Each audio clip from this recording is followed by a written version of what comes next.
ఎక్కడైనా so module test bench అని పెట్టేసి సో ఇక్కడ లోపలికి వచ్చాక సో ఫర్ ఎగ్జాంపుల్ ఇక్కడ ఒక a is equal to 2 ఇది రాసుకుంటున్నాం, b is equal to 3 అని రాసుకున్నాం, c is equal to a into pi అని కాల్ చేసేయచ్చు. ప్రొవైడ్ కాల్ ఇది పిలిచారు కదా ఇక్కడ చోట, ఇక్కడ పిలిచారు ఎక్కడ దాకా. This is model definition blue print. దీని టెస్ట్ మీద కాల్ చేయాలి కదా ఒకసారి, ఇంకా కాల్ చేయాలి. కాల్ ఇప్పుడు చేసాము ఫర్ ఎగ్జాంపుల్ ఏమని HA H1 ABC అని ఇట్లా కాల్ ఫార్ చేసి సో ఇక్కడ ఇప్పుడు పై అని డైరెక్ట్గా వాడుకోవచ్చు. బికాజ్ ఇప్పుడు పై వాల్యూ అనేది వస్తుంది యూజువల్గా మీకు ఇన్స్టెన్షియేషన్ చేశారు కదా, దీనిలో ఉంటుంది మీనింగ్. ఒక్కసారి ఇక్కడ ఫిక్స్ చేస్తే ఇలా ఎప్పుడు కూడా ఇలానే పెట్టుకోవచ్చు, ఇలా పెట్టుకోవచ్చు. ఓకేనా. సో బ్యాంకింగ్ సిస్టంలో ఇలానే ఉంటుంది. ఇప్పుడు ఫర్ ఎగ్జాంపుల్ బ్యాంక్ సిస్టంలో 1000 బ్రాంచెస్ ఉన్నాయండి. ఏ బ్రాంచ్కి వెళ్ళినా అంటే ఆంధ్ర బ్యాంక్ ఇక్కడ ఉంది, మీ ఊళ్ళో ఉంది, ఇక్కడ ఉంది, అంతా ఉంది. సో లైక్ యూనియన్ బ్యాంక్ అయిపోయింది, స్టేట్ బ్యాంక్ అయిపోయింది. వాళ్ళు ఇంట్రెస్ట్ రేట్ ఫిక్స్ చేస్తారు. Parameter interest rate is equal to 3 rupees అని 3% ఇంట్రెస్ట్ ఫిక్స్ చేస్తారు. అది ఈ మోడల్ వాళ్ళు ఏ బ్రాంచ్లో కాల్ చేసుకున్నా కూడా ఆ ఇంట్రెస్ట్ రేట్ ఈజ్ ఫిక్స్డ్.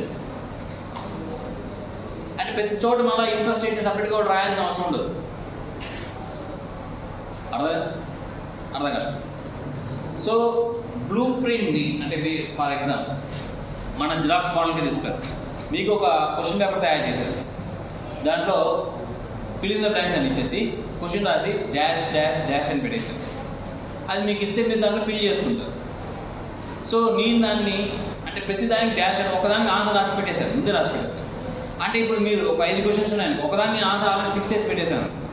ఇంక మీరు ఎన్ని ఫిల్ చేయాలి? యూజువల్గా 4 ఫిల్ చేస్తే సరిపోతుంది. అంటే ఒరిజినల్ దాంట్లోనే ఆన్సర్ రాసి పెట్టేశాను, సో దట్ ఆ ఆన్సర్ మీరు వాడుకోవచ్చు. సో బ్లూ ప్రింట్లో వేరియబుల్ ఫిక్స్ చేయడానికి we call it parameter. Sir మీరు ఏదో ఒక ఆన్సర్ రాసేశారు, నాకు అయినా నచ్చట్లేదు, మీరు ఆన్సర్ రాసి జిరాక్స్ తీసి నాకు ఇచ్చారు, నాకు మీరు కూడా తప్పు రాశారనిపించింది సార్, నేను కొట్టేసి మార్చుకుంటాను సార్ అంటాడు. ఒక క్వశ్చన్ పేపరే నేను ఇచ్చాను, ఆ క్వశ్చన్ పేపర్ నేను తప్పు ఇచ్చాను అనుకుందాం, మీరు కొట్టేసి మార్చుకోవాలంటే ఎట్లా అంటే ఈ పారామీటర్ మార్చాలంటే ఎలా? అదే నా రీజన్ అర్థం. ఇది బ్లూ ప్రింట్లో పెట్టేసారు, దాన్ని నేను మార్చుకోవాలంటే మీరేం జిరాక్స్ ఇచ్చారు అందరికీ, వాడు మార్చుకుంటాం లేదని నాకు అనవసరం, బట్ నేను మార్చుకొని చేయగలుగుతా. మ్యాథమెటిక్స్ ప్రాబ్లం ఇచ్చానే, ఒక డివిజన్ సింబల్ పెట్టాను నేను, అది నువ్వు ఐడెంటిఫై చేయగలిగావు, నీకున్న ఇంటెలిజెన్స్ ఐడెంటిఫై చేస్తారు, ఇది డివిజన్ రూల్ పెడితేనే ప్రాబ్లం చేయగలుగుతా, నేను చేయలేమని చెప్పి. అప్పుడు నువ్వు మార్చుకోవాలంటే ఎట్లా అంటే, సో దీనికి we have separate concept called as define parameter. Deaf parameter. So where you can define your own parameter. అంటే స్టాండర్డ్గా నేను ఇది ఇచ్చాను, ఇది నువ్వు కాపీ తీసుకున్నావు, బట్ దాన్ని నువ్వు మార్చుకోవాలని లోకల్గా నువ్వు అనుకుంటే you can use the word called as define parameter. Okay, so దాన్ని పెట్టుకోవచ్చు. అండర్స్టూడ్? అర్థమైనా? సరే, నాకు నువ్వు ఇట్లా మార్చుకుంటావు అని భయంతో ఎవడు మార్చకూడదు అని ఫిక్స్ చేయాలనుకుంటే I have to keep the word called as local అని పెట్టారనుకో, దిస్ ఈజ్ లోకల్ అని ఫిక్స్ చేశారనుకో, దిస్ ఈజ్ ఫిక్స్డ్. అంటే దీన్ని ఎవడు చేంజ్ చేశాను మీరు అర్థం. సో ఇప్పుడు నా క్లియర్లీ 2 థింగ్స్. పారామీటర్ అనే కాన్సెప్ట్ ఏంటి? పారామీటర్ అనే కాన్సెప్ట్ ఒక వేరియబుల్కి ఒక కాన్స్టెంట్ వాల్యూ ఫిక్స్ చేసుకొని బ్లూ ప్రింట్లోనే ఫిక్స్ చేయాలంటే పారామీటర్ వాడుకోవాలి. Is it fine? అర్థమైనా? సో దీన్ని మాడ్యూల్ ఇన్స్టాన్షియేషన్లో చేంజ్ చేయాలి అంటే దీన్ని డెఫ్ పరంగా వాడుకుంటాం. డిఫైన్ పారామీటర్గా వాడుకుంటాం. మాడ్యూల్ ఇన్స్టాన్షియేషన్లో నో చేంజ్ ఉండకూడదు, ఎవడు మార్చకూడదు అనుకుంటే లోకల్ పరంగా పెట్టేస్తాం. లోకల్ పరంగా ముందు పెట్టాం. That is the only difference between parameters. అలా నేను చేంజ్ చేయాలంటే డిఫైన్ పారామీటర్, చేంజ్ చేయకూడదు అనుకుంటే local param. Okay right. Three types of params. Param ARAM PARAM param లాగా param. Okay this is parameter where a constant value is fixed to a constant variable.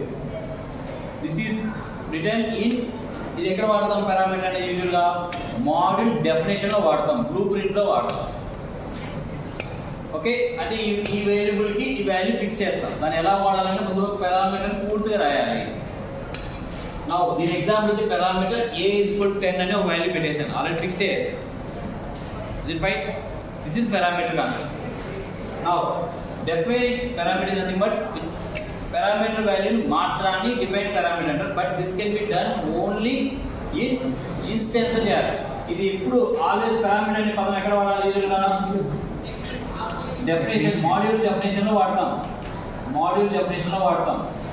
Define parameter ఎక్కడ వాడతాం? యూజువల్గా module instance లో వాడతాం. Local parameter ఎక్కడ వాడతాం? మళ్ళా module definition లోనే, ఇన్స్టెన్స్ లో కాదు, ఎందుకు ఫిక్స్ చేయాలి అది. So this is again module definition లో వాడతాం. అర్థమైందా? This the only difference here. Deaf parameters module instance లో వాడతాం. సో అంటే ఈ ఇచ్చిన వాల్యూస్ మార్చాలన్నప్పుడు ఇలా వాడతాం. సో దానికి సింటాక్స్ వచ్చి డెఫ్ పరం అని రాయాలి, PARAM.